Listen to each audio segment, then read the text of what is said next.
بسم اللہ الرحمن الرحیم۔ مقدرات کی کرامات۔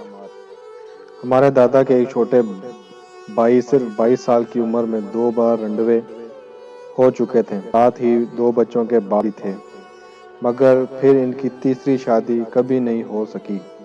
حالانکہ وہ پڑھے لکھے تھے اور سرکاری ملازم بھی، مگر اس کے باوجود ان کی کہیں بات نہیں بن سکی۔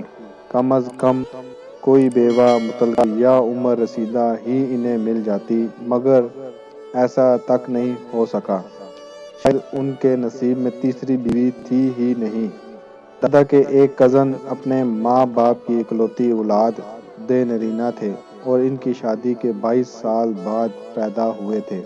ان سے بڑی کئی بہنیں تھیں، کچھ شادی شدہ اور بال بچے دار بھی تھیں۔ ان کی سب سے بڑی 21 بہن اس وقت 5 یا 6 بچوں کی ماں تھی، اور وہ تمام بچے چونکہ رشتے میں ان کے بھانجے ہوتے تھے تو وہ انہیں کچھ ادب اور کچھ لڈ میں ماموں ہی کہتے تھے، ان کا نام نہیں لیتے تھے۔ پھر یہ ننھے منھے سے ماموں ذرا سیانے ہوئے تو ان کی دادی کو ان کی شادی کا شوق چڑھا، اور انہوں نے جیسے اپنی پوتیوں کو کم عمری میں بیاہا تھا، اسی طرح سے ان کی بھی 13 سال کی عمر میں ان کی عمر ہی لڑکی سے شادی کر دی۔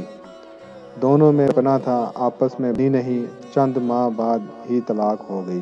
دادی نے پکڑ کر جھٹ ان کا دوسرا بیاہ رچا دیا، یہاں بھی چند ماہ بعد طلاق ہو گئی۔ دادی نے ہمت نہیں ہاری اور وہ 15 سال کے تھے تو ان کا ایک 11 سالہ بچی سے نکاح پڑھوا کر اسے رخصت کرا لائیں، اور پھر اس کے 5 سال بعد ان کے ہاں بال بچوں کا سلسلہ شروع ہوا، اور یہ شادی مرتے دم تک چلی۔ اپنے خاندان کے بزرگوں سے ہم نے اس طرح کے قصے سنے تو حیرت بھی ہوئی اور افسوس بھی۔ بظاہر شریعت کی پیروی کے نام پر شادی جیسی حساس ذمہ داری کو کچھ لوگوں نے کیسے گڑیا گڈے کا کھیل بنا رکھا تھا۔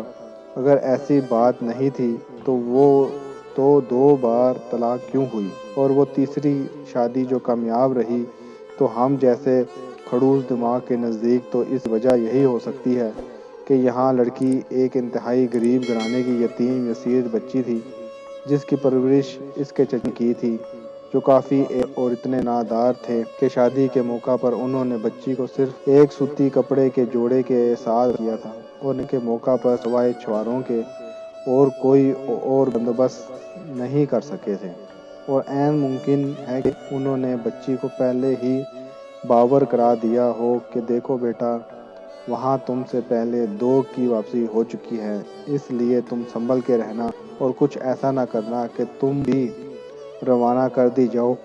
شوہر اور سسرال والوں کی خدمت اور تابعداری میں کبھی کوئی کمی نہ کرنا، اب تمہارا جینا مرنا انہی لوگوں کے ساتھ ہے۔ اور بیچاری بن ماں باپ کی بچی یہی نصیحتیں اور تنبیہیں اپنے پلوں میں باندھ کر لائی ہوگی، اور کچھ ہی عرصے بعد ذمہ داریوں کے جنجال میں جکڑ دی گئی ہوگی۔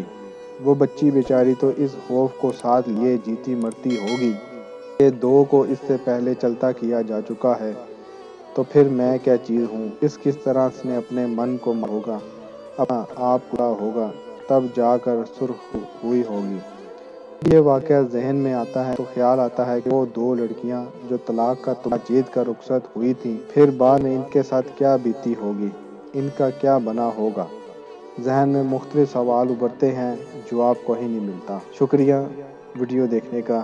اللہ حافظ۔